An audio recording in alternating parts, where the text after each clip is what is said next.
वो देशभक्ति हमें महंगी पड़ रही है। देशभक्ति के नाम पे एक जज्बात जगाए जा रहे हैं, बस वो देशभक्ति हमें महंगी पड़ रही है। कश्मीर में लोकतंत्र नाम की कोई चीज नहीं है। कश्मीर में एक चीज है ना, वहाँ पे गन कल्चर चल पड़ता है। वहाँ आप कश्मीर के हालात तो छोड़िए, आप तो जम्मू के हालात भी खराब कर दो। आएगा कहाँ से गोली चला के मार कर चला जाएगा। मरने वाला जो मर रहा है, आप तो उन बाहर वालों के कसूरवार भी हो। ये जो भी फैसला हो रहा है जनता नहीं चाहती। जनता ना बियर बिकने देना चाहती है डिपार्टमेंट स्टोर पे, कि जो मर के जा रहे हैं वो आपके खाते में जा रहे हैं, कि आपकी सरकार में वो मर रहे हैं, ब्लैकमेल करते हैं। ना ही डोगरा चाहता है यहाँ पे बाहर के लोग वोटर बने, वो हमारे हिस्सेदार बने और हमारा कल्चर खत्म करें। ना ही कश्मीरी ये चाहता है। जब उसको हमारी नौकरी का हिस्सेदार बनाओगे, जब वो बिल्कुल हमारे जैसा हो जाएगा, सब कुछ आपको जम्मू का हमारा सब कुछ उनको दे दोगे, तो कहीं ना कहीं दिल में तो दर्द होगा ही ना। आगे आ जाइए।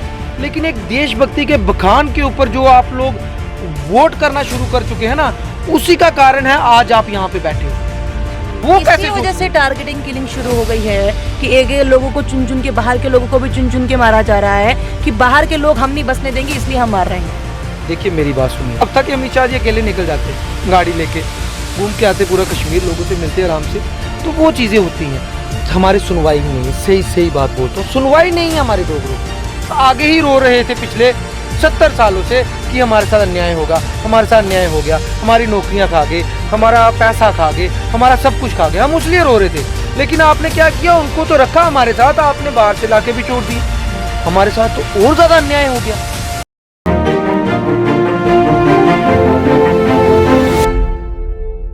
क्या जम्मू कश्मीर में 90s का दौर वापस आ गया है? चुन चुन के लोगों को हमसे अलग किया जा रहा है। हमसे अलग किया जा रहा है, ये नहीं है कि वो कहीं उनको उठा के कहीं छोड़ दिया। उनको ये किया जा रहा है कि अब वो हमारे बीच रहे नहीं। अब सबसे बड़ी बात ये है कि अभी तक कोई इस पर ज़्यादा बातचीत क्यों नहीं कर पा रहा है। जहाँ पर बातचीत की जाती है वहाँ पर अलग बयानबाजी आती है कि ये सब तो होगा ही, ये तमाशा तो चलेगा ही। पर क्या ये एक तमाशा है? किसी की जान कीमती नहीं रह गई है आज के ज़माने में। अब इसको किस तरीके से देखते हैं सोशल एक्टिविस्ट, इसको किस तरह से देखते हैं बाकी लोग, अब ये भी आप तक पहुंचाने की कोशिश करेंगे। पर इस समय मेरे साथ सतबीर सिंह मनहास हैं, उनसे जानने की कोशिश करते हैं क्या ये दौर एक टारगेटिंग, जो किलिंग की जो बात कर रहे हैं कि एक टारगेट चुन चुन के किसी को मारना, ये वो किलिंग के 90 के दशक को याद नहीं करवा रही है या किस और लेकर चल रही है? चलिए बातचीत करते हैं। पहले तो आपका बहुत बहुत स्वागत है। रति जी, बहुत बहुत शुक्रिया। इस मुद्दे को आपने अच्छे से बुनाया और बताया कि क्या मसला है, इस पे बात करना लाजमी है। और बाकी आपने टारगेटिंग किलिंग की बात की, तो अभी से ये बात तो है कि टारगेटिंग किलिंग है, लेकिन है क्यों, इसका सोचना ज़रूरी है। क्यों हो रही है, इसके पीछे की वजह क्या है, ये भी जानना ज़रूरी है। क्या वजह आपको लगती है? वो तो कह रहे हैं कि भैया अब वो बुझते हुए दीपक हैं, अपने आप को दिखाने के लिए बस ये काम कर रहे हैं। 90 का दशक वापस नहीं आया है आपके अनुसार? देखिए, मैं 90 के दशक में शायद मुझे इतनी नॉलेज नहीं होगी, लेकिन मैं आपसे इतना ज़रूर कहना चाहूँगा कि ये जो दशक चल रहा है ये भी काफ़ी बुरा है। आप कह रहे हो 90 का दशक वापस नहीं आया है, लेकिन जान तो जा रही है ना।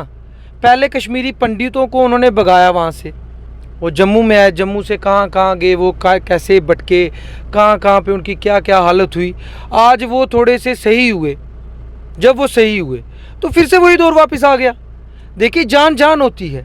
एक बार जाए किसी और की जाए, डोगरा की जाए, कश्मीरी की जाए, बाहर वाले की जाए, लेकिन जान जाना बड़ी गलत बात है। और ये फेलियर है गवर्नमेंट का। गवर्नमेंट को ये मानना चाहिए। गवर्नमेंट इसको मानती नहीं है। वो 90 के साथ कंपेयर करने की कोशिश करती है, हर बात को 90 के साथ कंपेयर करेंगी। मतलब कि वो चाहते क्या है कि जितनी हालात ख़राब 90 में हुए थे उस तरीके के हालात ख़राब हों। ये जो बयानबाजी है सरकार की, ये बड़ी गलत है। मैं एलजी साहब से कहना चाहूँगा कि कुछ फैसले जो हैं आपकी तरफ से जो हो रहे हैं, अब सोचिए, ये कहते हैं कि बाहर के लोगों को यहाँ बसाना है। मैंने विरोध किया था, बड़े लोगों ने कहा क्यों विरोध किया, क्या बाहर के लोग यहाँ के नहीं हैं? बाहर के लोग पूरे यहाँ के हैं। लेकिन हो क्या रहा उनके साथ, मुझे पता नहीं। JNK स्टेट है, ये डिस्टर्ब स्टेट है। यहाँ पे उनको लाके सिर्फ बताया गया कि वो लोग यहाँ बसेंगे। अभी बात हुई है बसे हैं नहीं बसे ये पता नहीं, लेकिन क्या हुआ, कितने लोग बाहर की स्टेट्स के मारे गए? अभी 2 तो रिसेंटली मारे गए ना। तो इसमें उन लोगों का क्या कसूर था? क्या वो लोग कह रहे थे कि हमें जम्मू कश्मीर की नागरिकता दो? वो कह रहे थे हम यहाँ पे वोट करेंगे? वो नहीं कह रहे थे। लेकिन आपने सिर्फ एक शगुफा छोड़ दिया और उस शगुफे की वजह से आज तक कितनी जानें चली गई। अब बाहर के लोगों का क्या कसूर था? वो शगुफा अब भारी पड़ रहा है जम्मू कश्मीर के लोगों पर, बाहर के मतलब जम्मू कश्मीर से जो बाहर के निवासी हैं उन पर, या हमारी सरकार पर, किस पर भारी पड़ रहा है? और क्या वो भारीपन जो है क्या जम्मू कश्मीर के लोग बर्दाश्त कर पाएंगे कि बाहर के लोग यहाँ पर काम करने आ रहे हैं और हमारे यहाँ से लोग अपनी जान गवा गवा कर वापस जा रहे हैं? ये बात बड़ी सही कही आपने। ये मेरी बात सुनिए कि ये जो इन्होंने फैसला लिया, देखिए कहीं ना कहीं हम डोगरों में भी इसका विरोधाभास है। हम वो काम नहीं करते जो कश्मीर में होता है। हम बोलते हैं, आपके जरिए हमने बता दिया कि ये विरोधाभास किया था इसका, क्योंकि एक छोटी सी बड़ी प्यारी सी विरोधाभास किया।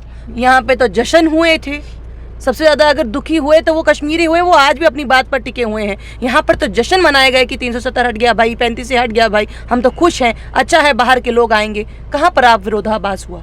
नहीं, मैं उस चीज़ 370 की मैं रिसेंट अभी बात कर रहा हूँ, जब इन्होंने कहा था कि 25 लाख वोटर बनेंगे जी। 370 पे हमने भी कहा था, स्वागत किया था हमने कि अच्छी बात है, इनको कहते थे और इन्होंने तोड़ दिया। बड़ा ही स्वागत योग्य बात थी।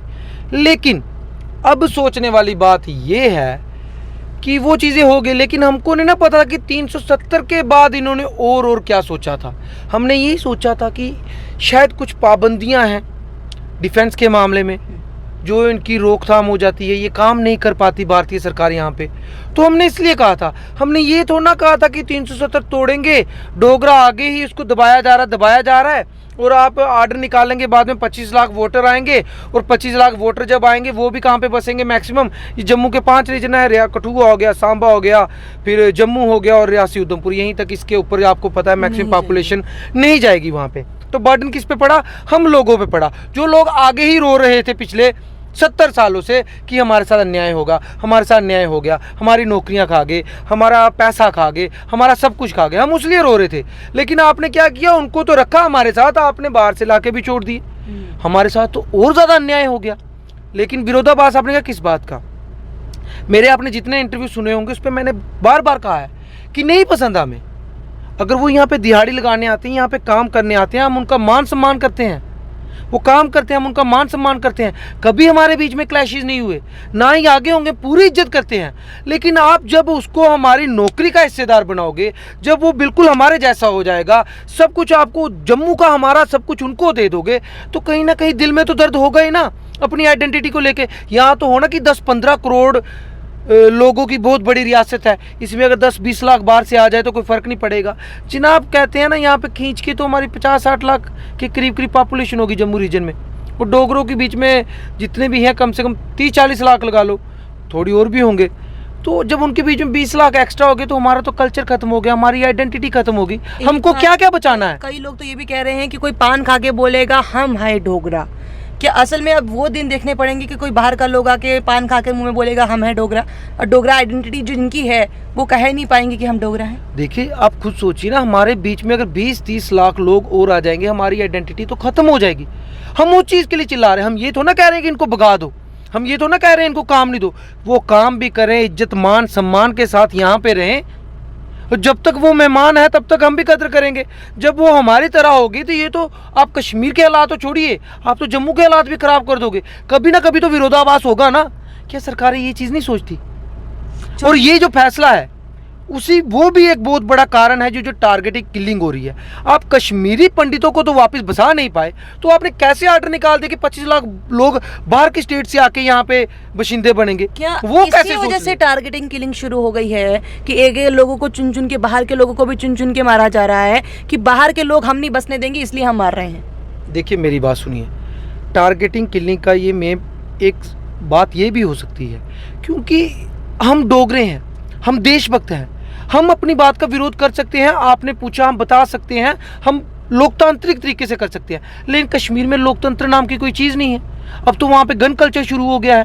कौन आएगा, कहाँ से गोली चला के मार कर चला जाएगा। मरने वाला जो मर रहा है, आप तो उन बाहर वालों के कसूरवार भी हो कि जो मर के जा रहे हैं वो आपके खाते में जा रहे हैं, कि आपकी सरकार में वो मर रहे हैं। तो उसका कसूर किसका हुआ? कोई बंदा मरने के लिए यहाँ पे वोटर कार्ड बनाएगा? कोई बंदा जहाँ पे बसना, अगर हमारे लोग लंदन में होंगे, बाहर होंगे, कोई मरने के लिए तो नहीं ना जाता। अब वो लोग मर रहे हैं, इसकी रिस्पॉन्सिबिलिटी किसकी है? अभी पिछले दिनों कोई बयान 2-4 और भी आए, नाम नहीं याद आ रहा, किसी ने बयान दिया था अभी, क्या नाम है उनका, हमारे लीडर साहब है बहुत बड़े, फारूक साहब ने बयान दिया। देखिए उनकी तो राजनीति ही इन्हीं बयानों पे टिकी है ना, उनकी तो राजनीति ही बयानों से होती है, वो तो देंगे, लेकिन आप क्यों मौका दे रहे हो? आप क्यों मौका दे रहे हो? आप क्यों उनके बीच में एक वलवला बना रहे हो? क्यों ऐसा हो? अगर आप सही हो, आपको यहाँ पे चाहिए कि पहले आप स्टेट को बिल्कुल शांत करते, फिर आप कश्मीरी पंडितों को वहाँ पे बसा के दिखाते और स्टेट बिल्कुल शांत रहती, हम लोग मिलजुल के रहना शुरू कर देते। जब स्टेट बिल्कुल शांत हो गई, उसके बाद आप कोई फैसला लाते कि दूसरे एक्सपेरिमेंट यहाँ पे करें। अभी कश्मीरी पंडित बसे नहीं, उनकी टारगेटिंग किलिंग हो रही थी। हमारी डोगरा रजनी बाला, हमारी डोगरा लेडी, उनकी भी टारगेटिंग किलिंग होगी कि डोगरा भी मरवा दिया, चलो डोगरा मर गया, फिर वो भी मरा, उसके बाद आपने एक नया शगुफा छोड़ा, 25 लाख लोग और आएंगे, अब वो लोग भी मर रहे हैं। हमारी मौत का जिम्मेवार कौन है? जम्मू कश्मीर के हालात खराब करने का जिम्मेवार कौन है? आपने कहा गन कल्चर कश्मीर में वापस आया, वापस तो आ रहा है। वो तो कह रहे हैं अमन शांति बरकरार है। अभी अमन शांति कहाँ पे दिखती है? जिस माँ का बच्चा घर पे तिरंगे में लिपटा गया होगा या कफन में लिपट कर गया होगा तो उसके लिए वो शांति है, उसकी तो पूरी जिंदगी शांत होगी ना। हम तो कसूरवार बाहर के लोगों के भी होंगे ना कि हम जम्मू कश्मीर गए थे और जम्मू कश्मीर से ये 2 लाशें हमारे घर में आई हैं। अगर मैं विरोध करूँ सबको गलत लगेगा। सतवीर सिंह क्यों विरोध करता है बाहरियों का? बाहरियों के साथ ये हो रहा है, एक रिस्पॉन्सिबिलिटी बनती है। कोई रिस्पॉन्सिबल बंदा होगा वो ऐसे कदम कभी नहीं उठाएगा। पहले आप रिस्पॉन्सिबिलिटी लेगा इस समय? कोई रिस्पॉन्सिबिलिटी नहीं लेना चाहता। हर बंदा रिस्पॉन्सिबिलिटी से बचता है और सिर्फ देशभक्ति के नाम पे ड्रामा करके चला जाता है। मरने वाला तो मर गया। आपने स्टेट के हालात क्या सुधारे हैं? मजा तब था कि जितने कश्मीरी मुलाजिम जो आज रो रहे हैं, ये कश्मीर में जॉब कर रहे हो, तो इसको मैं कहता शांति है। वो रो रहे हैं, आपने उनकी तनख्वाहें बंद कर दी हैं। फिर डोगरा एम्प्लॉइज जो हैं वो रो रहे हैं, उनकी आपने तनख्वाहें बंद कर दी। अमित शाह जी ने अपना जो एक बुलेट प्रूफ ग्लास था वो हटा के कहा कि यहाँ पे शांति है, देखो मैं लोगों के सामने जा रहा हूँ, लोगों के बीच में हेलो हाय कर रहा हूँ, सब कुछ शांत है। मैं बिल्कुल ये कह सकता हूँ, ठोके कह सकता हूँ कि शांति बरकरार है। आप कह रहे हैं कल्चर है, गन कल्चर है। अमित शाह जी ने हटाया। अमित शाह जी कौन है? गृह मंत्री हैं। वहाँ पे चिड़िया भी पर नहीं मार सकती। अगर उन्होंने हटाया बड़ी अच्छी बात है, उन्होंने मैसेज देने की कोशिश की, लेकिन थोड़े दिन के बाद उनको भी मैसेज मिल गया ना। वो यहाँ से भी निकले ही थे तो मैसेज आ गया 3 लाशों का। एक हमारे कृष्ण भट्ट पंडित जी जो मारे गए, पूरन जी मारे गए, उसके बाद 2 बाहर के लोग मारे गए, उनको मैसेज मिल गया। उनके पास वो बुलेट ग्लास न था, कवर नहीं था। वो जब जॉब करते हैं उनके साथ तो सिक्योरिटी नहीं ना होती कि वो सेब की खेती कर रहे हैं या सेब को उतारने में काम कर रहे हैं, लेबर का काम कर रहे हैं, उनके साथ सिक्योरिटी नहीं होती। बाकी ठीक है, कोई भी नेता, मेरी बात सुनिए ना, मज़ा तब था कि अमित शाह जी अकेले निकल जाते गाड़ी लेके, घूम के आते पूरा कश्मीर, लोगों से मिलते आराम से, तो वो चीज़ें होती हैं, वो अलग चीज़ है। उन्होंने विश्वास जगाने की कोशिश की, बहुत अच्छी बात है, लेकिन विश्वास जगा नहीं है। जब कोई मरता है ना तकलीफ होती है। बदनाम स्टेट होती है ना, बदनाम तो स्टेट ही होती है ना, जम्मू कश्मीर स्टेट। अब कोई बंदा यहाँ पे आएगा, अगर कोई यहाँ पे आएगा नहीं तो फिर शगुफा क्यों छोड़ा? आप 25 लाख वोटर्स की बात कर रहे हैं। ज्योतिलाल सिंह जी से थोड़े दिन पहले मुलाकात हुई, उन्होंने कहा, इवन इंटरव्यू में ये चीज़ कही है कि अब तो बोगस ऑलरेडी वोटर्स बनने शुरू हो गए हैं, जाइए 10,000 से ज़्यादा तो बन चुके हैं। उस दिन उन्होंने कहा था अगर 10,000 उस दिन बने थे तो अभी तक काफ़ी दिन हो गए हैं, लगभग 50,000 से ज़्यादा तो बन ही गए होंगे। क्या अब असल में जो रोहिंग्यास, उन्होंने कहा कहीं बाहर गए ही नहीं और बोगस बन रहे हैं, यानी कि वो जो 25 लाख की बात हुई थी उसमें से आधे से ज़्यादा काम होना शुरू भी हो गया। फिर आप क्या कहते हैं कि अभी 25 लाख वोटर की बात होगी? 25 लाख वोटर की तो शुरुआत उन्होंने कर दी। आपकी लगता है कि ना कहने से या नहीं होने से वो सब रुक जाएगा, बंद हो जाएगा? देखिए आज की डेट में हमारी सुनवाई ही नहीं है, सही बात बोलता हूँ, सुनवाई नहीं है हमारे डोगरों की, कोई सुनवाई नहीं है। अगर हमारी सुनवाई होती, हमने ये थोड़ा ना कहा था कि यूपी वाला हमारा दुश्मन है। वो कब से काम कर रहे हैं यहाँ पे? आज से काम कर रहे हैं। कभी देखा कोई विरोधाभास था उनके लिए? नहीं था, वो काम कर रहे थे। हमें पता है ये लेबर का काम करने यहाँ पे आते हैं, ठीक है, हम भी उनको काम देते हैं, वो करते हैं, इज्जत मान से रहते हैं, प्यार से रहते हैं। लेकिन जब से ये बात शुरू हुई है कि वो यहाँ के नागरिक बनेंगे, उसके बाद आहिस्ता आहिस्ता हालात ख़राब होना शुरू हो गए। तो फिर आप कैसे कह सकते हो कि हालात सामान्य हैं? कोई हालात सामान्य नहीं है। और ये जो फैसले हैं बहुत गलत कर रहे हैं। स्टेट का जो जितना भी शांति थी, जहाँ जो समन्वय बना था, अब ये वो भी ख़राब हो रहा है। देखिए ना, अगर कश्मीरी पंडित यहाँ पे बैठ के आके स्टेट के अंदर के लोग धरने पे बैठे हैं और आप बाहर के लोगों को बसाने की बात करते हो। अब स्टेट के लोग धरने पर बैठने की बात करें, जो अभी यूटी है उसमें सबसे बड़ा चेहरा तो डेली वेजर्स ही हैं और वो आज भी बैठे हुए हैं। लगातार लोग उनके एडवोकेट बनने की कोशिश करते हैं, बट फिर भी वो सड़कों पर ही हैं। तो क्या उनका एडवोकेट कोई ऐसा आपको लगता है, एक ऐसा चेहरा कि बन के सामने आ और ये कहे कि नहीं नहीं भैया हम हैं, हम आपका एक साइन कर देते हैं? देखिए मेरी बात सुनिए, मैं वही तो कह रहा हूँ, आज की डेट में हमारी क्रेडिबिलिटी रह ही नहीं गई है। वो 100-150 दिनों से बैठे हैं, उनकी तनख्वाहें बंद हैं। दिवाली आने वाली है, कश्मीरी पंडित जो लोग बैठे हैं उनकी तनख्वाहें बंद हैं। जो डोगरा एम्प्लॉइज बैठे हैं उनकी तनख्वाहें बंद हैं। ये सनातन धर्म चल रहा है। सनातन धर्म में ये राम भगवान का पर्व है, त्यौहार है कि गरीब के घर में पैसा ना हो तो लोग पैसे दे के कहते तुम भी अपने घर में दिया जलाओ। लेकिन आपने तो सबके घर में दिया बुझाने का काम रखा हुआ है। एक पैसा एक फूटी कोड़ी नहीं है। अगर आपको कुछ करना कम से कम उनकी तनख्वाहें तो रिलीज कर दो कि वो दिवाली ही मना सकें। इतना तो कर दो। आप इतना कर्म नहीं कर रहे, तो इससे पता चलता है हमारी क्रेडिबिलिटी क्या रह गई as a Dogra. As a Dogra हमारी ये क्रेडिबिलिटी रह गई, आज हमारी तनख्वाहें तक नहीं निकल रही। तो इससे बुरी हालत हमारी क्या होगी, ये डोगरों को भी सोचना पड़ेगा। ठीक है, पार्टी कोई भी हो, बीजेपी हो, कांग्रेस, एनसी, पीडीपी, सब सही है। लेकिन जब आप अपने ईमान के साथ सौदा कर लेते हो, फिर पार्टियों का नाम लेते हो, तो वो चीज़ बहुत गलत है और बड़ी हावी पड़ती है जब अंधभक्ति में घुस जाते हो। इसलिए पार्टी चाहे बीजेपी हो, कांग्रेस हो, एनसी हो, कोई भी हो, लेकिन इंसाफ होना चाहिए। जहाँ पे मान सम्मान मिलेगा वहीं पे लोग खुश रहेंगे। लेकिन यहाँ पे मान सम्मान तो नहीं मिल रहा, लेकिन देशभक्ति के नाम पे एक जज्बात जगाए जा रहे हैं। बस वो देशभक्ति हमें महंगी पड़ रही है। मैं ये नहीं कहता देशभक्त रहिए, जब देश के लिए लड़ने की बारी है आगे आ जाइए। लेकिन एक देशभक्ति के बखान के ऊपर जो आप लोग वोट करना शुरू कर चुके हैं ना, उसी का कारण है आज आप यहाँ पे बैठे हो। जी। देशभक्ति मेरे अंदर भी है, आपके अंदर भी होनी चाहिए। और देशभक्ति जिसमें नहीं है वो बंदा मेरे ख्याल से इस देश में रहने के लायक ही नहीं है, लायक ही नहीं है।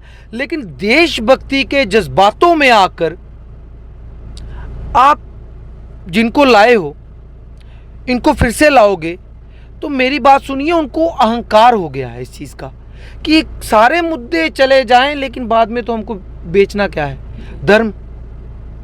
बाद में हमको बेचना क्या है, देशभक्ति। और हम इमोशनल लोग हैं, हम इन चीज़ों में आ जाते हैं। और उन्होंने हमारे दुखती रग को पकड़ लिया है। इसलिए रति जी वो परवाह नहीं करते, इसलिए उनको कोई परवाह नहीं, मरने दो, मरते हैं, कोई फ़र्क नहीं पड़ेगा। बाद में तो धर्म का नाच होगा, यहाँ पे नाच होगा देशभक्ति का। इसलिए ये सब चीज़ें सोचनी पड़ेंगी।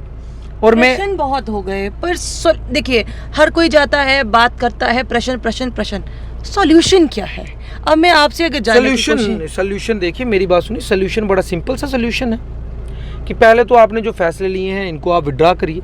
देखिए ये भाजपा वाले करते हैं ना, इनका कसूर कोई नहीं है। मेरे बड़े भाई साहब है रविंद्र, इनका कोई कसूर नहीं रविंद्र रैना जी का। देखिए उनको पता ही नहीं होता फैसला क्या हो गया। दिल्ली से आर्डर आता है, फैसला हो जाता है, बाबूशाही यहाँ पे हावी हो चुकी है। वो तो भाजपा के लोग कहते हैं, वो फैसला जब निकल जाता है तो इससे क्या होता है कि जो पार्टी इनडायरेक्टली सत्ता में, उसके छवि पे तो दाग लगते हैं कि इनको कोई पूछता ही नहीं है। तो बंदा सोचता है अगर इनको कोई नहीं पूछता है, जिनको हमने बना के भेजा था, तो हमारी क्या सुनवाई होगी। हमारा रोना तो ये है, आज जल्दी साहब यूपी से उठ के आए, हमारी क्या सुनवाई है। वो इनकी नहीं सुनते, जिनकी सुननी चाहिए, तो हमारी कौन सुनेगा, ये रोना है। और इसका एक सोल्यूशन ये है ना कि आप पहले कश्मीरी पंडित, डोगरा, जितने भी हम लोग बशिंदे हैं, पहले स्टेट को शांत करिए, स्टेट को शांत करिए, स्टेट के लोगों को मनाइए, उनके बीच में प्यार बसाइए, उनको एक करिए। जब पूरी स्टेट एक हो जाएगी उसके बाद आप फैसले लीजिए। इतनी हटबड़ाहट क्या है। इलेक्शंस नहीं जीतने हैं, इलेक्शन जीतने हैं। अगर इनको यकीन है कि डोगरों ने इनको सीटें जितवानी है, तो फिर इनको बाहर के वोटर्स की जरूरत क्या है। यहाँ तो बीजेपी, या किसी दिन एलजी साहब प्रेस कॉन्फ्रेंस करके कहते कि हमें जम्मू के लोग वोट नहीं डाल रहे, ये हमारे खिलाफ हो चुके हैं, हम इनका काम नहीं कर पाए। यहाँ तो अपनी गलतियाँ मान लें कि हम ये हमारे खिलाफ हो चुके हैं, हम इनका काम नहीं कर पाए, ये हमें वोट नहीं डालेंगे। बाय हुक और बाय क्रुक हमें इलेक्शन जीतनी है, इसलिए हम बाहर के वोटर्स को बनाएंगे। भाई तुम तानाशाह हो, तुम कुछ भी कर सकते हो, तुम्हारे हाथ में सत्ता है। लेकिन सोल्यूशन इसका एक ही है, पहले स्टेट को रिलैक्स किया जाए, पहले स्टेट के लोगों की बात सुनी जाए, पहले यहाँ पे अपनी सरकार बनाई जाए, फिर उसके बाद फैसले लिए जाए जो जनता चाहे। ये जो भी फैसला हो रहा है जनता नहीं चाहती। जनता ना बियर बिकने देना चाहती है डिपार्टमेंट स्टोर पे। जनता चाहे डोगरा भी हो, जिनको बार बार ये ब्लैकमेल करते हैं। ना ही डोगरा चाहता है यहाँ पे बाहर के लोग वोटर बने, वो हमारे हिस्सेदार बने और हमारा कल्चर खत्म करें, ना ही कश्मीरी ये चाहता है। लेकिन कश्मीर में एक चीज़ है ना, वहाँ पे गन कल्चर चल पड़ता है, वहाँ पे मिलिटेंसी है, वो अपना जो गुस्सा है वो इस तरीके से निकाल देते हैं। किसी भी बेचारे बाहरी को आएंगे उसको गोली मार देंगे, कोई भी उनके रास्ते में आएगा उनको गोली मार देंगे। वो तो बंदा मार देते, बंदा मारना उनके हिसाब से तो ऐसा है जैसे किसी मुर्गे को मारना है, किसी बकरे को काटना है। उनके हिसाब से ये बंदा मारना उनके लिए मैटर नहीं करता, लेकिन हमारे लिए तो मैटर करता है। जो मर रहा है हमारी छवि खराब होती है बाहर की स्टेट में। और फिर आप कहते हैं बाहर के लोग आएंगे। देखिए बाहर के लोग कोई नहीं बसेगा यहाँ पे, लेकिन ये है कि इस जो फैसला है उसकी वजह से मरेंगे ज़रूर, और मर रहे हैं। अगर उनको मरने से रोकना है तो ये सब चीज़ें विड्रा करानी पड़ेंगी, जल्द से जल्द चुनाव कराने पड़ेंगे, लोगों की पसंदीदा सरकार आएगी, फिर वो फैसले ले, वो फैसले ले, वो मज़ा है। ये इनडायरेक्ट फैसले हैं, थोपे जा रहे हैं हम पे। और बाबूशाही से मैं कह देना चाहता हूँ ज़्यादा देर नहीं चलेगी, चुनाव आएंगे। लगता है कि जो आने वाली सरकार होगी, चाहे बीजेपी, कांग्रेस, एनसी, पीडीपी, किसी की भी, XYZ, वो आके कहे कि भैया हम आपके सामने 25 लाख वोटर ला रहे हैं, तो हम वो बात मानेंगे। ये लोग ला रहे 25 लाख वोटर, हम नहीं मानते। बिल्कुल, मैं इनसे हाथ जोड़ के ये कहना चाहता हूँ, दुश्मनी मेरी किसी पार्टी के साथ नहीं है। मैं इनसे कहना चाहता हूँ आप ज़्यादा से ज़्यादा जीते, आप सरकार में आए, लेकिन हाथ जोड़ के विनम्र प्रार्थना, जम्मू कश्मीर के लोगों के सर पे आप जीत के आए, और जब आए तो जम्मू कश्मीर के लोगों की सुन के फैसला करें, ना कि अपनी मन मर्जी से फैसला कर दे कि हाँ जी जितने रहते हैं यहाँ पे वोटर बन जाएंगे। अगर मैं गलत बोल रहा हूँ तो बाला साहब ठाकरे भी गलत थे। क्या मुंबई में विरोध नहीं होता था? होता था। क्या मुंबई में ट्रेनों के ऊपर हमले होते थे, लाठियाँ चलती थी? हमने चलाई? नहीं चलाई। हमने तो मुंह से बोला, लेकिन मुंह से बोलने वाले की सुनते नहीं हैं। तो हम क्या करें, हम तो ठगे जा चुके हैं ना। अगर हमको डोगरों को अगर बचना है तो एक ही चीज़ है कि हमें इसका विरोधाभास करना पड़ेगा। अगर हम इसका विरोध करेंगे, आज चाहे हम गलत होंगे, लेकिन आने वाले वक्त में हम सही होंगे। हो सकता है जब ये फैसला वापस हो जाए तो कई बाहरी लोग जो टारगेट बनाए जा रहे हैं, बाहरी राज्यों के लोग, वो अपनी जान बचा पाएँ और अपनी जान बचाने में सक्सेसफुल हो पाएँ अगर ये फैसला वापस हो जाता है। क्योंकि उनको लगता है कि नहीं, ये सीधा हमारी आइडेंटिटी ख़त्म करेंगे, ये लोग हम पे बसेंगे, हमको ख़त्म कर देंगे। वो उस डर में है, उस खौफ में है, इसलिए वो ज़्यादा भटक रहे हैं। उनको अगर भटकने से बचाना है तो ये चीज़ें जो है साइडलाइन करनी पड़ेंगी। कश्मीरी पंडितों को वहाँ पे बसाइए, उनका हक बनता है। जम्मू का डोगरा वहाँ पे बसाइए, उनका हक बनता है। कश्मीर के बंदे जम्मू में बसे, उनका हक बनता है। लेकिन आप हम सबकी बात नहीं ख़त्म कर रहे, आप तीसरे को बीच में ला के कह रहे हैं तू भी जा, तेरा हक बनता है, तेरा भी हक बनता है, तू भी देशवासी है। और बेचारा वो जान गंवा रहा है अपनी, उसको तो भले मानस को पता ही नहीं है मेरे साथ क्या हो जाएगा। कभी पूछिएगा, कभी आप बाहरियों को भी इंटरव्यू ली, मैं आपको स्पेशली कहता हूँ, बाहरी लोग जो आउट ऑफ स्टेट्स हैं ना, उनसे कभी पूछिएगा कि ऐसे ऐसे हालात है, आप जम्मू कश्मीर का डोमिसाइल बनाएंगे, आप वोटर बनेंगे, वो बंदा भी ना करेगा, लेकिन उसके बावजूद ये आर्डर निकालते हैं। रोना आता है। इसलिए अपनी सरकार होनी चाहिए। मैं भाजपा के सभी के हाथ जोड़ता हूँ, मैं उनके आगे हाथ नहीं जोड़ता। क्यों बने हो हमारे जम्मू कश्मीर की शांति के दुश्मन? क्यों हमें मरवा रहे हो? अगर आपके कोई सुनता नहीं तो लोगों के बीच में आके बैठ जाइए कि हमें कोई नहीं सुन रहा, जनता आपके साथ बैठ के प्रोटेस्ट करिए, हमारे साथ बैठ जाइए, जनता आपके साथ हो जाएगी पूरी जम्मू की। 25 लाख वोटर की क्या जरूरत है? आपके साथ सारा जम्मू चलेगा, क्लीन स्वीप करोगे आप। लेकिन हमारे साथ बैठिए तो सही। आप हमारे साथ मंच भी साझा नहीं करना चाहते। कि अब ऐसा हो गया है, पहले LG साहब, उसके बाद भारतीय जनता पार्टी, नीचे आम जम्मू के आम डोगरा या आम जनता, और पिस भारतीय जनता पार्टी भी रही है इसी चक्कर में, और पिस जम्मू कश्मीर की जनता भी इसी चक्कर में रही है। क्योंकि कोई माई बाप तो है नहीं। जिनको हमारे सर पे बिठाया वो तो यूपी के हैं, वो मुख्यमंत्री के कैंडिडेट थे। शायद वो बन नहीं पाए मुख्यमंत्री, इसलिए सारा गुस्सा हमारे पे निकाल रहे हैं कि इनको रगड़ लो। हमारी ये तो नहीं है कि वो जम्मू कश्मीर के मुख्यमंत्री बनने की तैयारी में नहीं। जिस हिसाब से ये रूल निकाल रहे हैं वो भी बन सकते हैं मुख्यमंत्री, ऐसी कोई दोहराई नहीं। कर सकते, कुछ भी कर सकते, पावर है, सत्ता हाथ में है, कुछ भी कर सकते हैं। ये इसी चीज का तो डर है। अब जम्मू कश्मीर में क्या हो रहा है, बहुत बहुत शुक्रिया हमारे साथ बातचीत करने के लिए। अब जम्मू कश्मीर में क्या हो रहा है, क्या नहीं हो रहा है, ये आप लोग भी बखूबी जानते हैं। हाँ, अपनी राय कमेंट बॉक्स में डालना मत भूलिएगा। पर सबसे बड़ी सवालिया निशान ये है कि असल में टारगेटिंग किलिंग का क्या मेन कारण यही तो नहीं है जो 25 लाख वोटर, क्योंकि इन्होंने ज़्यादातर फोकस उसी चीज़ को किया है, बाकी कोई कुछ और बोलते हैं, बट इन्होंने कहा कि जो टारगेट किलिंग हो रही है इसका मेन कारण यही है जो आपने 25 लाख वोटर हमारे सिर पर बिठाने की कोशिश की है, यानी कि डोगरों के सिर पर बिठाने की कोशिश की है और कहा कि वो आइए यहाँ पर अपना डोमिसाइल ये वो सब बनाइए, और चाहे आपके पास कोई भी एक चीज़ हो जिसमें आप ये बताइए कि आप यहाँ के रहने वाले हैं और अपना वोटर कार्ड लेके जाइए। तो कहीं ना कहीं वो परेशानियाँ आने वाले समय में इस रूप में या किसी और रूप में सामने तो नहीं आ जाएगी। अब आपको क्या लगता है? जिस तरह से मैंने पहले कहा, राय रखिएगा ज़रूर। तब तक के लिए बने रहिए द अनकट रत्ती के साथ। मुझे दीजिए इजाज़त। नमस्कार।